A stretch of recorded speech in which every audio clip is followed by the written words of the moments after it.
जय श्री राम दोस्तों। अगर आप भी दिल से हिंदू राष्ट्र का सपना देखते हो तो इस वीडियो को जोरदार लाइक ठोको, कमेंट में पूरे जोश से जय श्री राम लिखो और चैनल को सब्सक्राइब करने में बिल्कुल भी कंजूसी मत करना। अब आते हैं आज की जहरीली लेकिन जरूरी डिबेट पर। दोस्तों, आज की डिबेट में जलेबी बाई ऑपरेशन सिंदूर पर सबूत मांगती नजर आईं। उनकी बातों में काफी गुस्सा और आरोप थे, लेकिन जब पत्रकार ने सटीक और तीखे सवाल दागे तो माहौल पूरी तरह बदल गया। डिबेट में ऐसा पल आया जहां जलेबी बाई जवाब देने में उलझ गईं और पल देखने लायक था। तो दोस्तों, वीडियो के अंत तक जरूर बने रहना, क्योंकि असली मजा अंत में ही आता है। चलिए वीडियो शुरू करते हैं। पिक्चर चालू करो बे। तो पहला सवाल सुप्रिया ये कि क्या जानना चाहता है विपक्ष सरकार से? जो जितना कहना था सेना के जो तीनों सेना के मुखिया हैं वो कह चुके।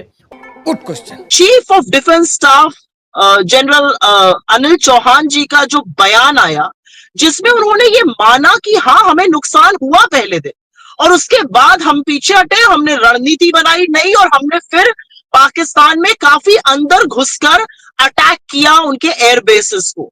मुझे लगता है ये डिसिप्लिन्ड फोर्स का जो चीफ ऑफ डिफेंस स्टाफ है वही कह सकता है। लेकिन इसमें बहुत सारे सवाल उठते हैं कि हमारा डिसिप्लिन्ड सेना के जो फोर्स है वो इस बात को मान रहा है कि हाँ हमारी भी क्षति हुई। और अजीत जी, ये कोई रॉकेट साइंस नहीं है। जब आप वॉरफेयर में है, जब आप कॉन्फ्लिक्ट जोन में है, जब आप युद्ध की तरह एक सिचुएशन का सामना कर रहे हैं, तो बिल्कुल आपकी भी क्षति होगी।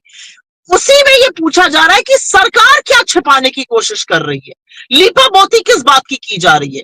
अच्छा, जो चीफ ऑफ डिफेंस स्टाफ ने हजारों किलोमीटर की दूरी पे विदेशी धरती पर ब्लूमबर्ग को और एक अन्य इंटरव्यू में अंग्रेजी में कहा, क्या ये जानकारी ऑल पार्टी मीटिंग में डिफेंस मिनिस्टर नहीं शेयर कर सकते थे?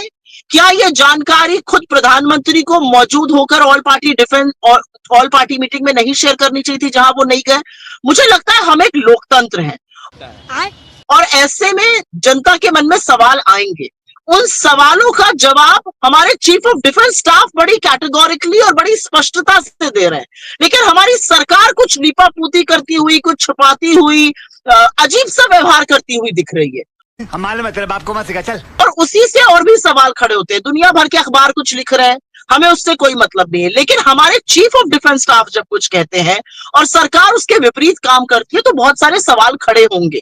मेरा अपना मानना है कि आप विपक्ष के नेताओं को देशद्रोही कगार दे देते हैं सवाल पूछने पर, लेकिन जब चीफ ऑफ डिफेंस स्टाफ वो कुछ कह रहे हैं उस पर भी बीजेपी के जो 2% के ट्रोल्स हैं वो उनको सबक सिखा रहे हैं कि आप कैसे, कहां, कब बोलिएगा, सीडीएस क्या बोलेंगे, ये अब बीजेपी की ट्रोल आर्मी डिसाइड करेगी। जी नहीं, मुझे लगता है जिस तरह से विक्रम मिस्री की बेटी के पीछे पड़ गए, जिस तरह से अब ये जनरल चौहान के पीछे पड़ गए, ये क्या हो रहा है इस देश में। और मेरा अपना मानना है कि वॉरफेयर में of course there are sensitive details, कोई सेंसिटिव डिटेल्स नहीं मांग रहा है, वो सेना का अधिकार है वो कितना बताए। रथ चाहिए क्या औरत को? ये बताइए सुप्रिया, जैसे मेरे ख्याल से 11 मई को या 12 मई को जब तीनों सेना के जो डीजीएमओ थे उनकी तरफ से जो प्रेस कॉन्फ्रेंस हुई थी, तब भी एयर मार्शल भारती ने बताया था, हालांकि उन्होंने ये नहीं बताया जेट गिरे या नहीं गिरे, लेकिन जो उनके जवाब थे उससे उस समय भी यही लगा कि हमारे सारे पायलट सुरक्षित आ गए और हमने टारगेट अचीव किया, लेकिन उससे बिटवीन द लाइंस था। और अब तो सीडीएस का जो स्टेटमेंट है स्क्रीन पर हम जो उन्होंने ब्लूमबर्ग को इंटरव्यू में कहा वो भी बता रहे। प्यारी समझ गई, वो जितना लगा उन्होंने टेक्निकल डिटेल के हिसाब से जितना जरूरी लगा वो बता दिया। अजीत जी, हम पाकिस्तान की तरह एक आतंकी मुल्क नहीं है, हम एक जीता जागता बहुत प्रबल लोकतंत्र है, और लोकतंत्र में जनता को जानने का हक है कि हमारे आर्म फोर्सेस ने क्या एक्शन किया था, उसमें क्या क्षति हुई और हमने क्या अचीव किया।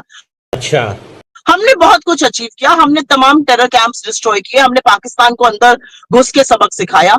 हमारी जो क्षति हुई अगर वो पता चलेगा, इससे क्रेडिबिलिटी आएगी, और ये पहली बार नहीं कर रही है चुनी हुई सरकार।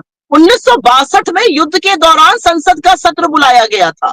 आपको याद होगा 2008 में 26/11 के बाद मुंबई में डॉक्टर मनमोहन सिंह जी ने सत्र बुलाया, अडवाणी जी वहां पर 42 मिनट बोले थे।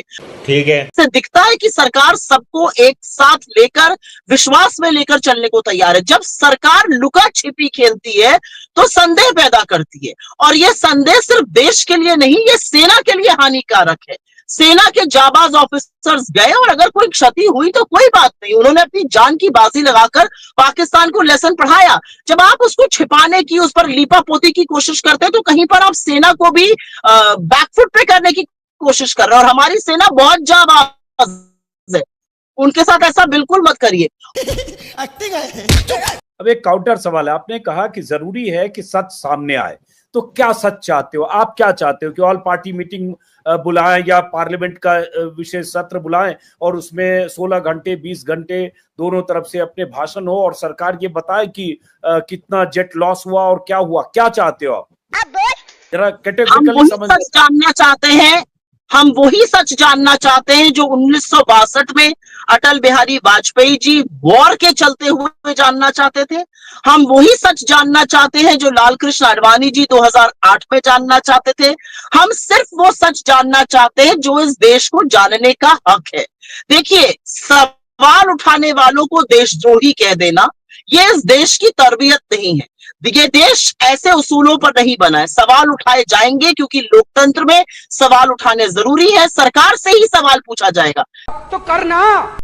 एक सवाल फिर से मैं पूछता हूं इस पे सुप्रिया, कि जब 7 तारीख की सुबह खबर आई, द हिंदू अखबार की रिपोर्टर ने, विजेता सिंह ने ट्वीट भी किया, हिंदू ने भी ट्वीट किया कि एक जेट गिरा भारत पाकिस्तान के बीच उस 6 और 7 की दरमियानी रात जो ऑपरेशन सिंदूर को अंजाम दिया गया। उसके बाद वो ट्वीट डिलीट किया गया क्योंकि बहुत प्रेशराइज किया। उसके बाद विदेशी अखबारों में तरह तरह से ये बातें छप रही है, पाकिस्तान के दावे, और सुब्रमण्यम स्वामी तक 5 या 6 जेट के लॉस होने की बात कर चुके। अब सीडीएस अगर ये अपने इंटरव्यू में बहुत ही स्पेसिफिक ढंग से अगर ये कहते हैं कि बात ये नहीं कि जेट क्यों गिरा, लेकिन टेक्निकल गलती को, हम मिस्टेक को समझ पाए और हमने दोबारा उसके बाद अपने जेट्स उड़ाए और जो कुछ है, तो टेक्निकल मिस्टेक जो भी होगी, जो भी एसेस किया भारतीय सेना ने 2 दिन उसको एसेस किया, जो रॉयटर को इंटरव्यू में तो उन्होंने कहा भी है कि 10 को हमने फिर स्पेसिफिक टारगेट अचीव किए 2 दिन के बाद। तू समझा? हाँ। नहीं, तू समझा नहीं। तो भाई सेना को ये लग रहा होगा कि कुछ डिटेलिंग को हमको नहीं वर्ल्ड को बताना है, उसके कहीं जो आपके दुश्मन हैं वो फायदा ना उठा ले, इसलिए हो सकता है कुछ चीजों को, वो ऑपरेशनल पार्ट को, कुछ टेक्निकल डिटेल को नहीं शेयर करना चाहते हो। ये बड़ी अच्छी बात कही आप। अजीत जी, भारत का विपक्ष इतना भी अपरिपक्व नहीं है। भारत का विपक्ष शायद हिंदुस्तान परस्त इस सरकार से ज्यादा है। भारत के विपक्ष ने सत्ता में रहकर बहुत संवेदनशील वक्त गुजारा है, देखा है और नेतृत्व किया है। अच्छा। भारत के विपक्ष कांग्रेस पार्टी की नेतृत्व ने, इंदिरा जी ने पाकिस्तान के 2 टुकड़े करे। तो इस सवाल में या इस तरह की बात में कहीं पर ये निहित है कि ये हम विपक्ष बचकाना है और विपक्ष ऐसे सवाल पूछ लेगा। तुझे अक्ल है? तू क्या बोल रही है? आखिरी सवाल सुप्रिया, चूंकि आप ट्रैवलिंग कर रहे हो, कि बीजेपी तो यही कहेगी घर में घुसकर मारते हैं, ये बदला हुआ भारत है, न्यू इंडिया है, हमने सर्जिकल स्ट्राइक बालाकोट के बाद भी किया, मतलब पुलवामा के बाद भी किया, उरी के बाद भी किया और अभी भी किया, और जो हमने किया वो ऐसा कर दिखाया, और उसके बाद विपक्ष के पास सिर्फ सवाल पूछना है। अब ये आर ले रहे हैं कि कितने विमान गिरे, क्या गिरे, इससे क्या फर्क पड़ता है, उनको सिर्फ सवाल पूछना है। बहन डर गई, बहन डर गई। इस देश के प्रधानमंत्री बिल्कुल सुई टपक सन्नाटा ट्रंप के बयानों पर, बाकी सारी बयानबाजी करा लीजिए आप, बाकी सारे बॉलीवुड के सस्ते डायलॉग। इंदिरा गांधी को क्रेडिट देते हो, सेना तब भी सेना की भूमिका थी, मानिकशॉ और इसीलिए मैंने कहा तो आप अभी भी आप शक्तिशाली लीडरशिप, तो ये भी शक्तिशाली लीडरशिप है जिसने अनुमति दी, जिसने प्लान किया, जिसने सेना को गो अहेड दिया। इस लीडरशिप ने सेना को गो अहेड दिया लेकिन सीज फायर कर लिया।